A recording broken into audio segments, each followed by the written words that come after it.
Hello, young adventurers. Today, we're embarking on an incredible journey into the classic tale of Gulliver's travels. Prepare to meet a giant and a world of tiny people, and discover what happens when perspectives are completely turned upside down. In this chapter, we dive into the exciting world of Lemuel Gulliver. We'll follow his unexpected journey to a mysterious land called Lilliput. By the end of our exploration, you'll be able to understand stories better, guess the meaning of new words, discuss ideas with your friends, learn new words related to travel, understand how to use connecting words like and or but, and even practice writing a friendly letter. Did you know that stories about travel and adventure have been around for thousands of years? Some of the very first examples of travel literature come from ancient Greece. Our story begins with Lemuel Gulliver, a daring seaman who loves the ocean. He sets sail from Bristol in May of 1700, aboard his ship, the Antelope, heading for the South Seas. The first part of their journey is pleasant with good weather. However, their luck soon changes dramatically. On their way to the East Indies, they're caught in a ferocious storm with incredibly rough seas. The powerful winds blow the Antelope completely off course, leaving them lost at sea. The very next morning, battered by heavy rain, the ship strikes a hidden rock and begins to sink rapidly. Gulliver, along with 5 other crewmen, manages to escape the sinking wreck in a lifeboat. But the storm's force is so immense that even the lifeboat overturns. Gulliver loses sight of his companions and amidst the chaos is left alone, floating in the water. He feels certain he's going to die. Just when he's about to give up hope, his feet touch the bottom. He walks to the water until he reaches dry land, completely exhausted, and falls into a deep sleep. It's a fun fact that Bristol, England, where Gulliver's journey began, was actually a very important port city during the time this story was written. Many real-life voyages of exploration and trade started from there. When Gulliver finally wakes up, he finds himself in an astonishing situation. He's lying on his back and realizes he cannot move at all. His arms and legs are securely tied down to the ground with countless thin strings, and his long hair is held in the same way, with thousands of strings crisscrossing his entire body. All he can do is look up at the sky. He hears noises and then feels something climb onto his foot, moving up towards his face.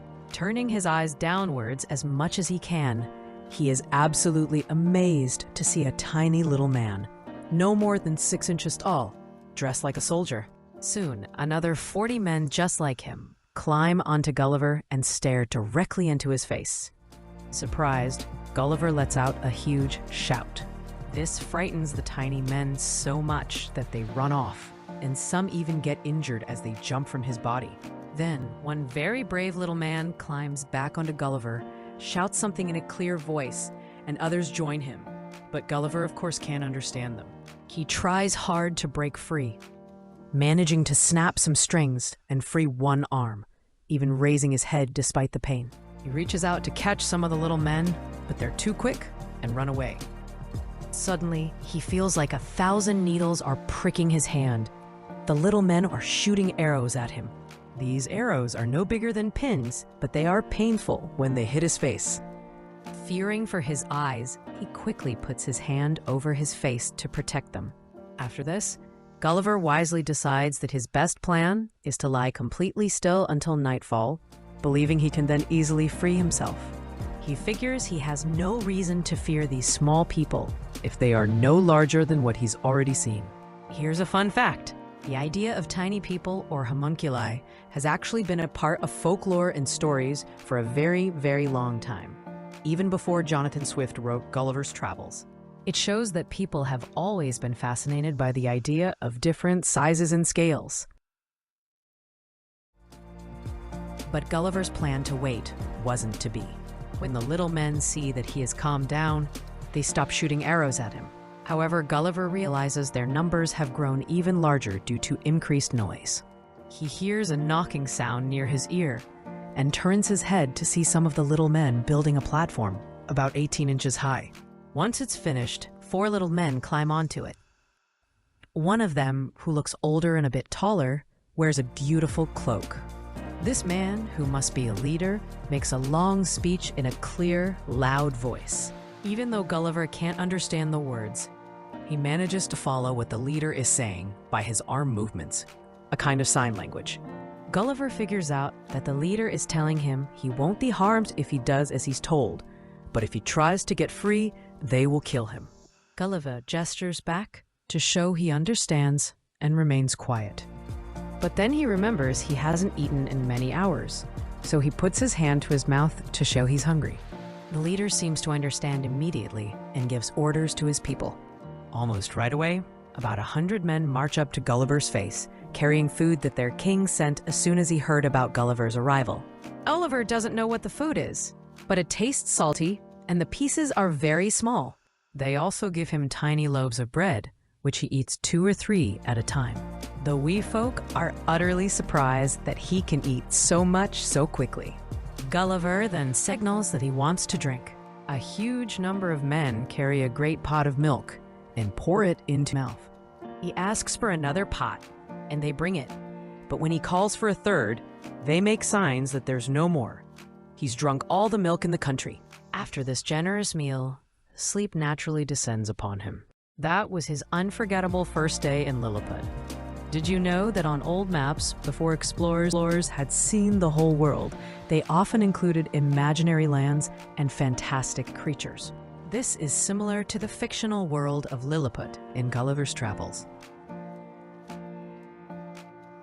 Let's learn out a bit about the brilliant mind behind this story, Jonathan Swift.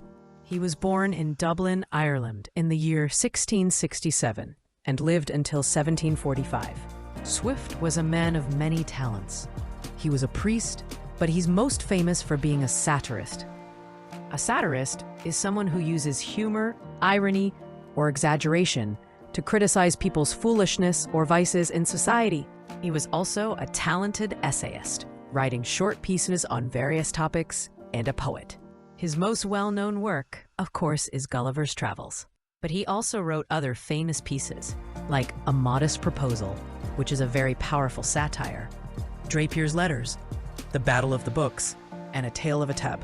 Interestingly, Jonathan Swift often chose to publish his works under pseudonyms, which are fake names, like Lemuel Gulliver himself, or Isaac Bickerstaff, or M.B. Drapier. Sometimes he even published his work completely anonymously, without any name at all.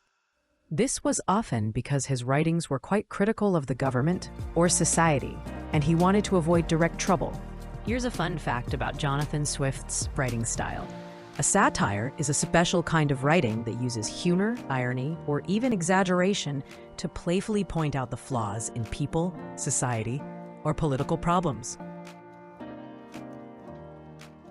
So, what are the big lessons from Gulliver's first day in Lilliput? One major lesson is about perspective and humility. Gulliver is a giant among the tiny Lilliputians, which forces him to see the world from a completely different angle. This situation underscores the importance of empathy and understanding others' viewpoints. We learned about perspective, that size is completely relative, and what's normal for one person can be absolutely gigantic or tiny for another. We saw how important adaptability is, as Gulliver's very survival depended on him adjusting to this bizarre new situation. The story highlights the power of communication even without words, showing how gestures can bridge huge language barriers. It also proved that intelligence isn't about physical size. The tiny Lilliputians were incredibly organized and strategic. And finally, this excerpt reminds us of the power of travel literature and imagination, taking us to incredible diverse worlds right from our own homes. It's a cool, fun fact that Gulliver's Travels has inspired so many different things over the years. It's been made into cartoons, movies, plays, and even video games, showing how enduring and popular the story is. That concludes our adventure to Lilliput. I hope you enjoyed exploring this fascinating world with Gulliver and learned a lot about literature, language, and the power of perspective. Keep reading and discovering new worlds.